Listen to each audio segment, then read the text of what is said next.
Member नूर पर जलवाबार मुअज़्ज़ज़ उलमाए किराम, शोराए किराम, नक़ीब इजलास, मुअज़्ज़ज़ मुहतरम सामीन सामिआत, अस्सलामु अलैकुम व रहमतुल्लाहि व बरकातुहू।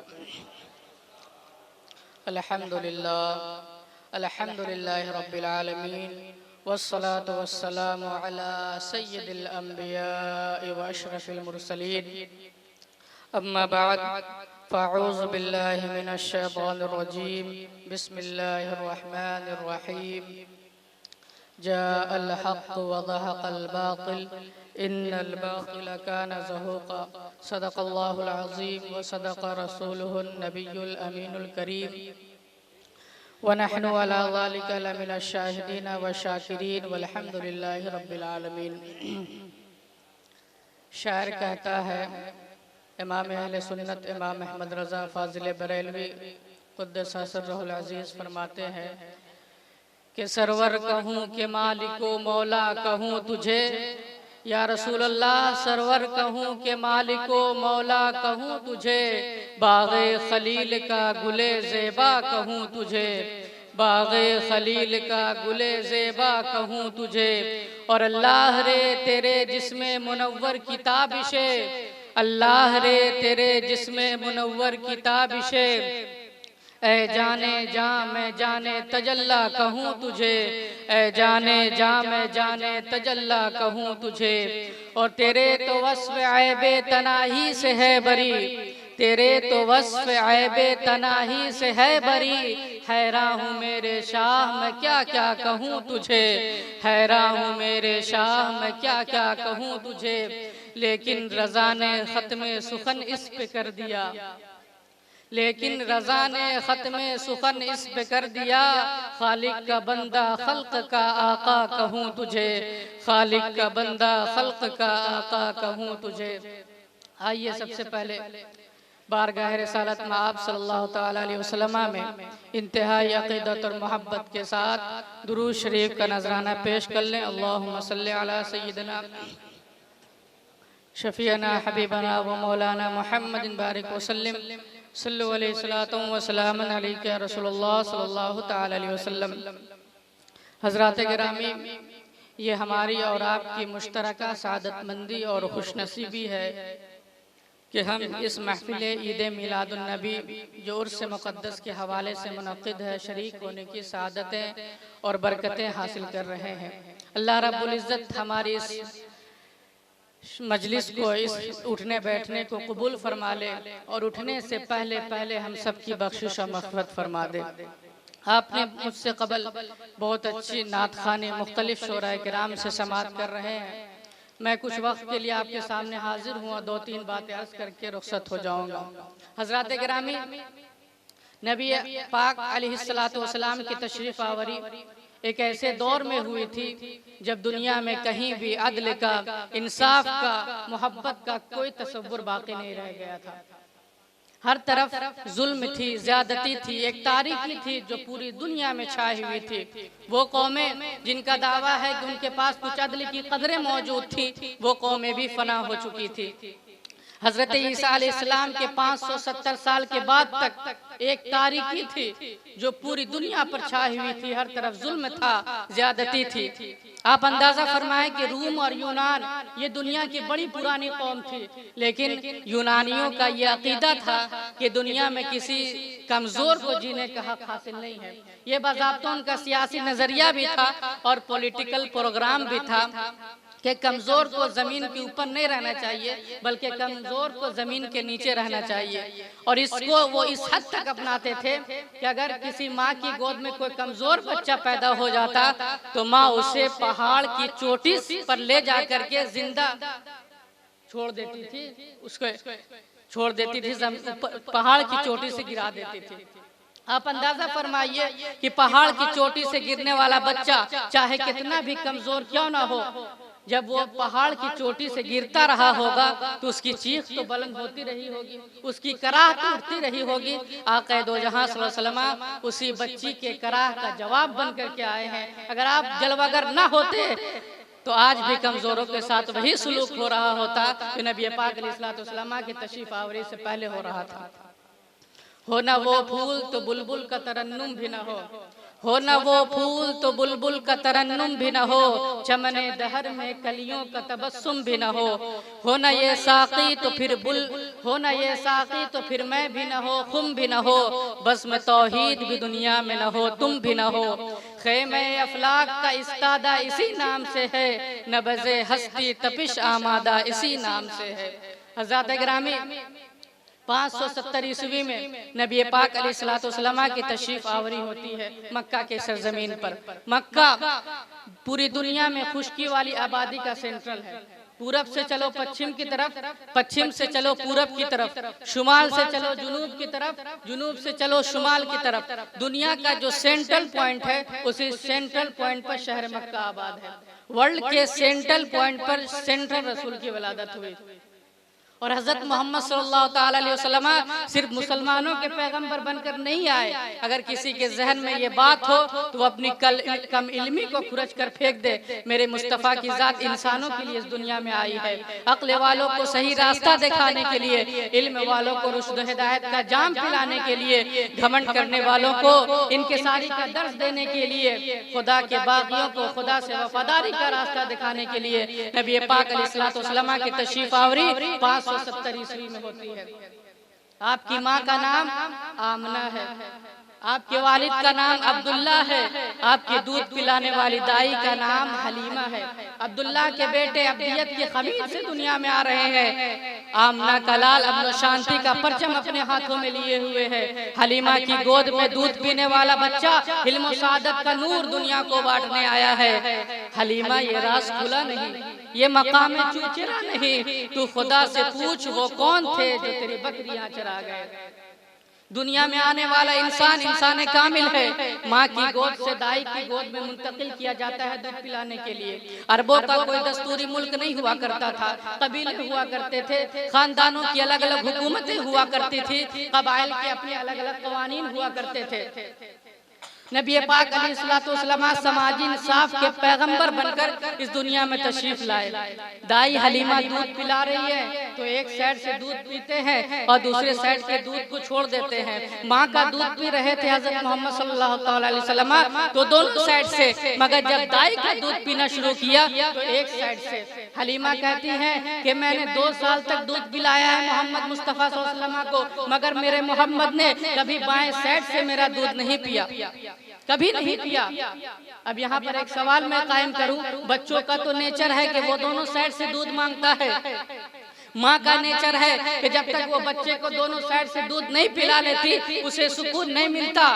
हमारे आका इंसानियत के पैगंबर माँ की गोद में तो दोनों साइड से दूध पी रहे थे। माँ हलीमा की गोद में दूध पीने का चलन क्यों बदल गया? ये वो पहला मैसेज है मिलादुन नबी का जो पैगंबर इस्लाम ने दुनिया को दिया है।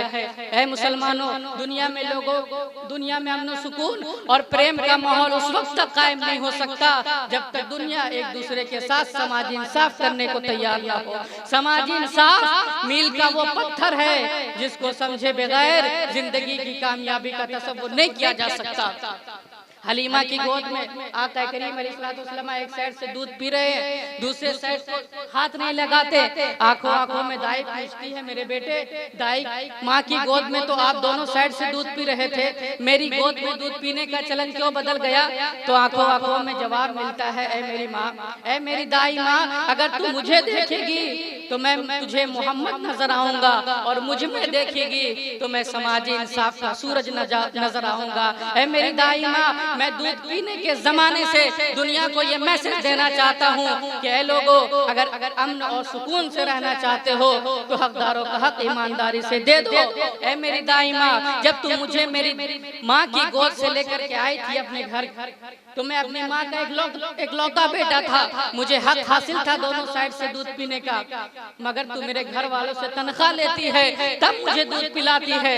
मैं अकेला और तन्हा तेरा दूध नहीं पी रहा हूँ, तेरा अपना बेटा भी तेरा दूध पी रहा है, इसलिए मैं एक साइड से तेरा दूध पी रहा हूँ और दूसरे साइड से हकदार का हक छोड़ रहा हूँ, दूसरे साइड से हकदार का हक छोड़ रहा हूँ। मैं दुनिया के हकदारों का हक देने आया हूँ। अगर मैं भी तेरा दोनों साइड से दूध पी लूंगा तो एक हकदार का हक मर जाएगा, इसलिए मैं एक साइड से तेरा दूध पी रहा हूँ और दूसरे साइड से हकदार का हक छोड़ रहा हूँ।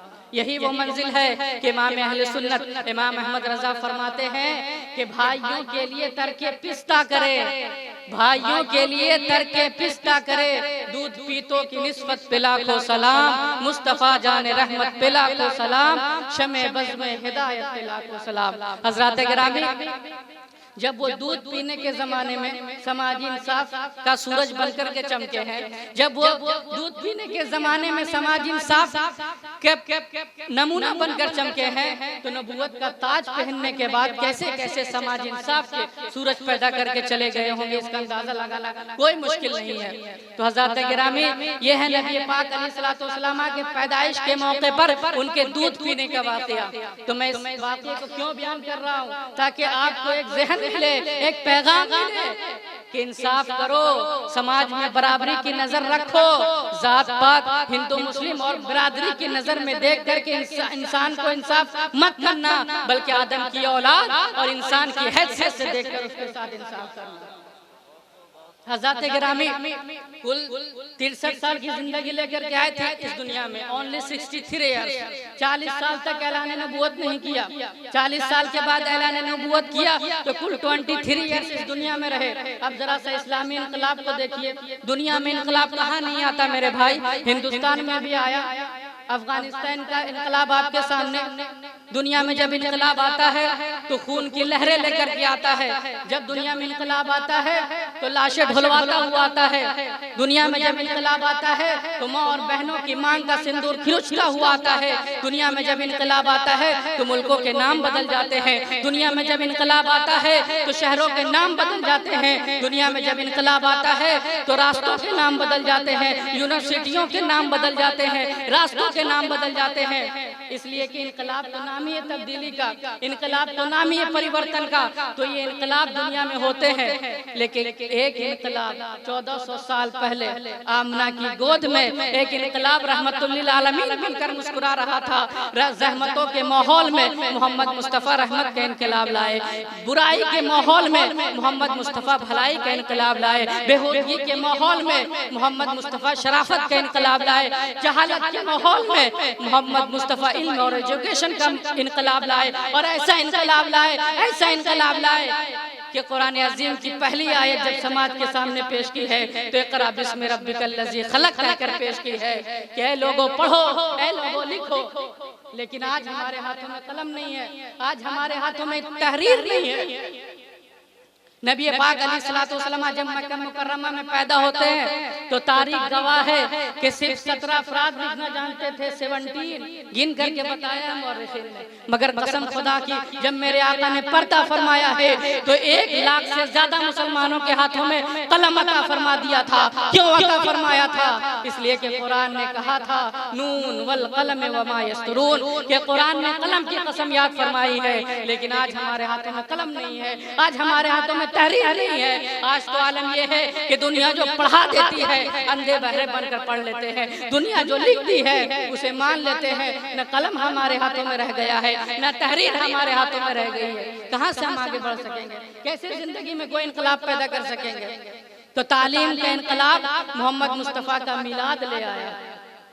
जहाँ मक्के में रात के अंधेरे में तो क्या दिन के उजाले में इंसान नहीं चल सकता था, ये उसी मक्के की तारीख है कि एक यमन से खूबसूरत औरत अपने ऊंट पर सवार होकर के मक्का आ रही है और कोई उसे रास्ते में छेड़ने वाला नहीं है।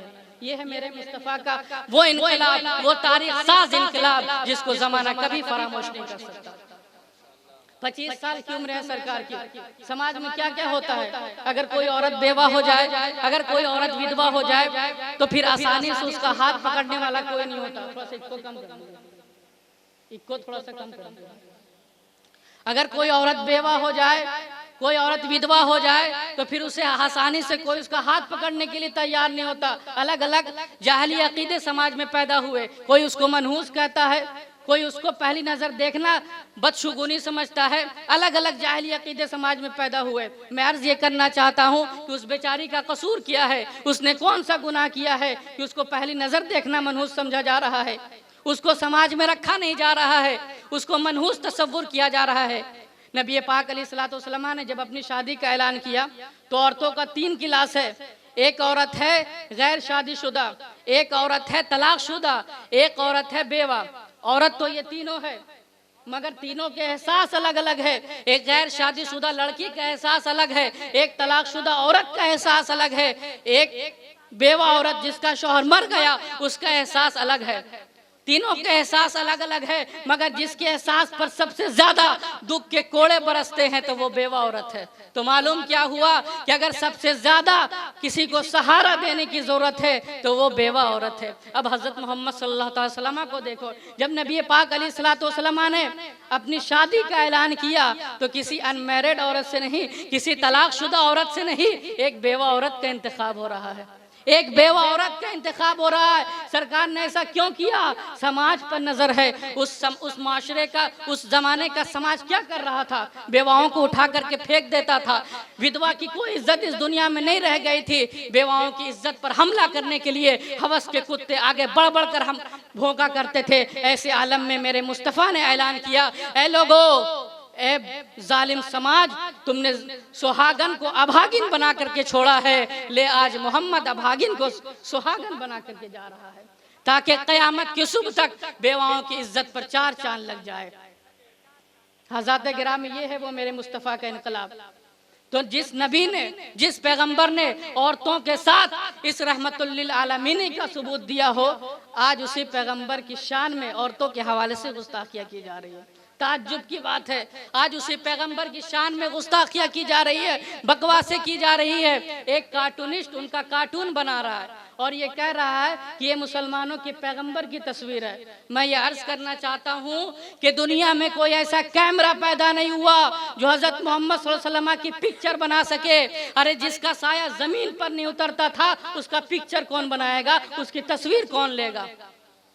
तारीख की रोशनी में अकेली जात है मोहम्मद मुस्तफ़ा। ये देखो, रोशनी में मेरा साया पड़ रहा है, धूप की रोशनी में, सूरज की धूप में लोगों का साया पड़ता है, लेकिन मोहम्मद सल्लल्लाहु अलैहि वसल्लम को उनके खुदा ने ऐसा पाको पवित्र पैदा किया था कि सूरज की रोशनी में भी उनका साया नहीं पड़ता था और चांद की चांदनी में भी उनका साया नहीं पड़ता था। ऐसी जात की तस्वीर तुम दुनिया को दिखाना चाहते हो? नहीं। दुनिया में कोई ऐसा कैमरा पैदा नहीं हुआ जो हजरत मोहम्मद सल्लल्लाहु अलैहि वसल्लम की तस्वीर बना सके। लेकिन ऐसा भी नहीं है कि उनकी तस्वीर नहीं है। तस्वीर देखने का शौक है, मैं तुम्हें दिखाऊंगा। एक दर्पण है, एक आईना है जिसमें तुम्हें नबी पाक अलैहिस्सलाम का जलवा नजर आएगा, और वो आईना है, वो दर्पण है कुरान अजीम। कुरान अजीम के 30 पारों में तुम्हें नबी पाक अलैहिस्सलाम का जलवा नजर आएगा। क्या देखना चाहते हो? मेरे मुस्तफ़ा का चेहरा देखना चाहते हो? 30वें पारे में वद्दुहा पढ़ो, मेरे सरकार का जलवा नजर आएगा। मेरे सरकार की जुल्फे देखना चाहते हो? वल्लैली इज़ा सजा पढ़ो, मेरे सरकार की जुल्फे नजर आएंगी। मेरे सरकार का हाथ देखना चाहते हो? वमा रमैता इज़ रमैता वलाकिन्नल्लाह रमा पढ़ो, मेरे सरकार का हाथ नजर आएगा। मेरे सरकार की पैर की अजमत जानना चाहते हो? ला उक़सिमु बिहाज़ल बलद वअन्ता बिहाज़ल बलद वअन्ता हिल्लुम बिहाज़ल बलद पढ़ो। खाई कुरान उस खाके गुजर की कसम, उस कफ़े पा की हुर्मत पे लाखों सलाम। मेरे मुस्तफ़ा का सीना देखना चाहते हो? अलम नशरह लक का सदर क्यों नहीं पढ़ लेते? मेरे मुस्तफ़ा का इनकिसार देखना चाहते हो? इन्नमा अना बशरुम मिस्लुकुम यूहा क्यों नहीं पढ़ लेते? मेरे मुस्तफ़ा की हकीकत जानना चाहते हो तो हकीकत पर जरा सी रोशनी पड़ रही है। क़द जाअकुम मिनल्लाहि नूरुम व किताबुन क्यों नहीं पढ़ लेते? अरे वो सो जाए तो मेराजे मनामी, जागे तो खुदा से हम कलामी। कैसे थे मेरे मुस्तफ़ा? में थोड़ी सी चीज़ बताता हूँ आपको। हज़रत जाबिर इब्न समरा से रिवायत है कि एक मरतबा नबी पाक अलैहिस्सलाम सुर्ख चादर ज़मीन पर बिछाए हुए सो रहे थे। सुर्ख चादर ज़मीन पर बिछाए सो रहे थे और चौंदवी का चांद नबी पाक अलैहिस्सलाम के चेहरे पर नूर की खैरात लेने के लिए उतर रही थी, निछावर हो रही थी। तो हज़रत जाबिर इब्न समरा कहते हैं कि मैं नबी पाक अलैहिस्सलाम के सराहने आकर के बैठ गया और मैंने सोचा कि आज ज़रा देखूं कि चांद ज़्यादा खूबसूरत है या हुजूर का चेहरा ज़्यादा खूबसूरत है। कहते हैं कि एक बार नहीं, 2 बार नहीं, कभी हुजूर का चेहरा देखता, कभी चांद को देखता, कभी हुजूर को देखता, कभी चांद को देखता। 14 बार तक मैंने मुसलसल देखा है और 14 बार देखने के बाद मेरा ये फैसला था कि चांद से तशबीह देना ये कोई इंसाफ है? अरे चांद में तो दाग है, उनका चेहरा साफ है। हज़रत गिरामी कैसे थे मेरे मुस्तफ़ा? हज़रत जिब्रील अमीर से मेरे सरकार ने पूछ लिया, जिब्रील आप तो सारे नबियों के पास आते जाते रहे हैं, सबको आपने देखा है। कहा हाँ हुजूर, और याद रखिए कि जो नबी होता है, जो रसूल होता है, वो इंसानों की दुनिया में सबसे ज़्यादा खूबसूरत भी होता है और सबसे ज़्यादा खूबसीरत भी होता है। यानी उसका सूरत भी, जिस्मानी सूरत भी सबसे ज़्यादा खूबसूरत होता है और उसका कैरेक्टर भी सबसे ज़्यादा खूबसूरत होता है। तो नबी पाक अलैहिस्सलातु वस्सलाम ने जिब्रील अमीर से पूछ लिया कि जिब्रील, ए फरिश्ते, आपने तो सारे नबियों के पास आते जाते रहे हैं, सबको आपने देखा है। कहा कि हाँ हुजूर, मैंने सबको देखा है। तो जिब्रील, तो नबी पाक अलैहिस्सलातु वस्सलाम ने इरशाद फरमाया, कहीं मुझ जैसा भी किसी को देखा है? किसी को मुझ जैसा भी देखा है? तो रिवायत कहती है, जिब्रील अर्ज करते हैं, या रसूल अल्लाह, मैंने आदम की आदमियत भी देखी है, मैंने नूह की शुजात भी देखी है, मैंने ज़करिया की मासूमियत भी देखी है, मैंने यहया की शहादत भी देखी है, मैंने यूसुफ अलैहिस्सलाम का हुस्न तमकनत भी देखा है, मैंने इस्माइल का ज़बो इसार भी देखा है, मैंने इब्राहिम की खुल्लत भी देखी है, मैंने मूसा का जलाल भी देखा है, मैंने इस्माइल का ज़बो इसार भी देखा है, मैंने सब कुछ देखा है, मगर ए मोहम्मद, मैंने तेरे जैसा कमाल का इंसान दुनिया में नहीं देखा है। दलील अज़मत इंसानियत है मोहम्मद मुस्तफ़ा कामिल, इजाज़त हो तो शाह पेश कर दूँ, मेरे पहलू में है टूटा हुआ दिल। हज़रत गिरामी, हज़रत गिरामी, नबी पाक अलैहिस्सलातु वस्सलाम ने मक्के वालों से क्या कहा था कि बेटियों को कत्ल मत करो, सूद खाना छोड़ दो, लोगों का हक लूटना बंद करो, बेवाओं को मत सताओ, यतीमों का माल मत खाओ, मजहब के नाम पर कत्ल गारत गरी मत करो, इंसानियत को आपस में मत बांटो। ऐ लोगों, तुम्हारे बाप आदम थे, आदम मिट्टी से पैदा किए हुए थे, अपनी हैसियत को पहचानो। मगर जात पात वाला मुल्क, अपर कास्ट और लोअर कास्ट की सियासत करने वाला मुल्क, अपने से बड़ा किसी को ना मानने वाला मुल्क, उन्होंने नबी पाक अलैहिस्सलातु वस्सलाम को मक्के से बाहर निकाल दिया। उनके साथियों को किस तरह सताया गया। एक औरत है, नाम उनका सुमैया है, एक पैर एक ऊँट में बांधा गया, दूसरा पैर दूसरे ऊँट में बांधा गया। अबू जहल ने कहा, मोहम्मद का कलमा पढ़ना छोड़ दे, वरना एक ऊँट उधर दौड़ा दूंगा, दूसरा ऊँट उधर दौड़ा दूंगा। उसने कहा, सब कुछ हो सकता है, मगर मोहम्मद की गुलामी मैं नहीं छोड़ सकती। ये पहला खून था मक्के की सरजमीन पर एक मुसलमान औरत का, जिसको इस तरह से चीर करके फाड़ करके मक्का की सरजमीन पर शहीद किया गया। मक्के में मुसलमानों का जीना दो भर कर दिया गया। 13 साल तक मुसलमान मक्के में रहे। बाज लोगों को खजूर के खंभों में टांगा जाता था, गले में रस्सा डाला जाता था। गर्ज ये कि कोई ऐसा जुल्म नहीं था जो मक्के में नहीं हो रहा था। जुर्म क्या था हज़रत मोहम्मद सल्लल्लाहु अलैहि वसल्लम का? जब घर से काबे में नमाज पढ़ने के लिए निकलते थे तो पैर के नीचे कांटे डाल दिए जाते थे। रास्ते में छत के ऊपर से कूड़ा करकट डाला जाता था। एक दिन जब कूड़ा करकट नहीं पड़ा सर पर, तो आपने पूछा कि भाई हमारे मेहरबान को क्या हो गया जो मेरे ऊपर रोजाना कूड़ा करकट डालती थी। रोजाना कूड़ा करकट आपके ऊपर पड़ता था और रोज आ करके नहा करके दूसरा कपड़ा पहन लेते थे। आप सवाल कर सकते हो कि जब रोज उसी रास्ते से गुजरते थे और रोज कूड़ा पड़ता था तो पैगंबर को रास्ता बदल देना चाहिए था। तो मैं अर्ज ये करना चाहता हूँ कि पैगंबर आज के लीडर नहीं थे कि आज इस पार्टी में, कल उस पार्टी में, परसों उस पार्टी में। ये लीडर है दुनिया का जो रास्ता बदला करता है। पैगंबर रास्ता नहीं बदला करता। एक मर्तबा जिस रास्ते पर चल देता है तो अपनी जिंदगी को कुर्बान कर देता है उसी रास्ते पर। पैगंबर रास्ता नहीं बदला करता। तो एक दिन जिस दिन कूड़ा करकट नहीं पड़ा सर पर, तो आपने पूछा कि भाई हमारे मेहरबान को क्या हो गया। तो लोगों ने बताया वो बुढ़िया बीमार हो गई है। आपने फरमाया बीमार हो गई है? कहाँ बीमार हो गई है? कहा कि चलो उसके घर चलते हैं, उसकी आदत करेंगे, उसकी खिदमत करेंगे, उसको दवा देंगे। जब पहुंचे उसके घर तो देखा कि बुढ़िया बीमार हो गई है, बिस्तर पर पड़ गई है। उसने कहा कि मोहम्मद अपने साथियों को लेकर के आए हो मुझसे बदला लेने के लिए, मुझे मारने के लिए? तो मोहम्मद ने कहा सल्लल्लाहु अलैहि वसल्लम ने, ए बुढ़िया, मोहम्मद बदला लेने की भावना नहीं रखता, मोहम्मद माफ करने का जज्बा रखता है। मैं अपनी जात के लिए किसी से बदला नहीं लेता, मैं तो तुम्हारी मदद करने के लिए आया हूँ। तो उसने कहा, उस बुढ़िया ने कहा कि मोहम्मद मैं समझ गई कि तुम खुदा के नबी हो, इसलिए कि नबी ही का इतना बड़ा दिल हो सकता है, किसी गैर नबी के दिल में इतना बड़ा सा दिल कैसे पैदा हो गया। तो ये वो इनकलाब है, ये वो तारीख साज इनकलाब है जिसको ज़माना कभी फरामोश नहीं कर सकता। उनकी पूरी जिंदगी को अपने सामने रखिए, जिसका जीवन ऐसा हो, जिसने पूरी दुनिया के लोगों को जोड़ दिया हो। हजरत बिलाल काले थे, उनको लोग दलित कह के सताते थे, बैकवर्ड कह के। हजरत मोहम्मद सल्लल्लाहु अलैहि वसल्लम सबसे ऊंचे खानदान के आदमी थे। जब उन्होंने अपने दस्तरखान पर गरीबों को बैठा करके खिलाना शुरू किया तो खानदान वालों ने जंग करना शुरू किया कि फॉरवर्ड क्लास के आदमी बैकवर्डों को इज्जत दे रहे हो, इन गुलामों को ऊंचा मकाम दे रहे हो, इन गरीबों को इज्जत दे रहे हो। यही तो लड़ाई थी।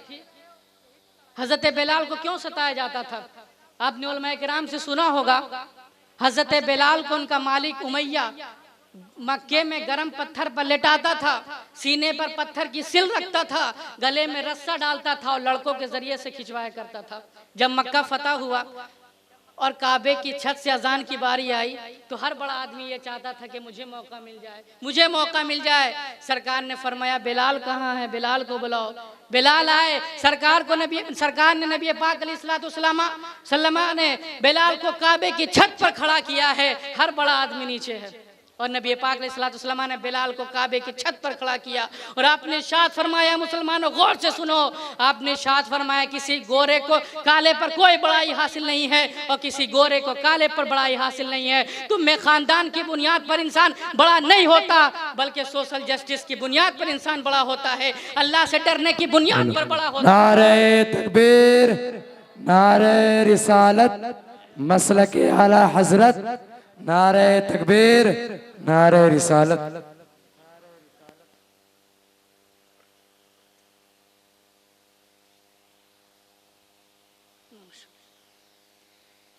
दुरूद पढ़ लीजिए, अल्लाहुम्मा सल्ली अला।